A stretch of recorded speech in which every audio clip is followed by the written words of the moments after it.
বর্তমানে handmade jewellery খুবই ট্রেন্ডিংয়ে চলছে।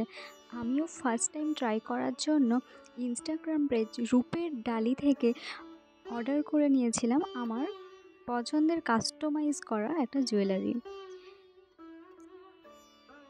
এটা আমি বেসিক্যালি একটা চোকার স্টাইলে নিয়েছিলাম, গোলাপের ওপর দুটো গোলাপ এবং দুটো পাতা।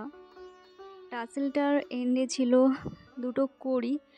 অনেক সেলারকে আমি দেখেছি প্লাস্টিকের কড়ি ইউজ করেন, কিন্তু এখানে যে কড়িটা ইউজ করেছে একদম রিয়েল।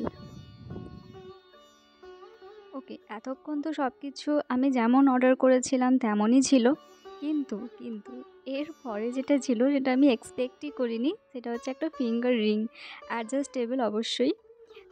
এটা ছিল আমার কাছে একটা সারপ্রাইজ গিফট ওদের তরফ থেকে।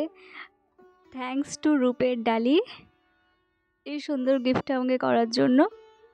আমাদের মেয়েদের কাছে না জুয়েলারি ছাড়া সাজটা পুরোটাই যেন ফিকে লাগে। আর আমার মনে হয়েছে যে আমার এই ড্রেস এবং এই লুকসের সঙ্গে জুয়েলারিটা ভীষণই ভালো যাচ্ছে। খুব ভালোভাবে এটা আমাকে কমপ্লিমেন্ট করছিল। তোমরা তো অনেক পেজই ফলো করো, একবার ইনস্টাগ্রাম পেজ রূপের ডালি ফলো করো, অবশ্যই চেক আউট করো, আর ভালো লাগলে কাস্টমাইজ করিয়ে নিও। ওকে, বাই।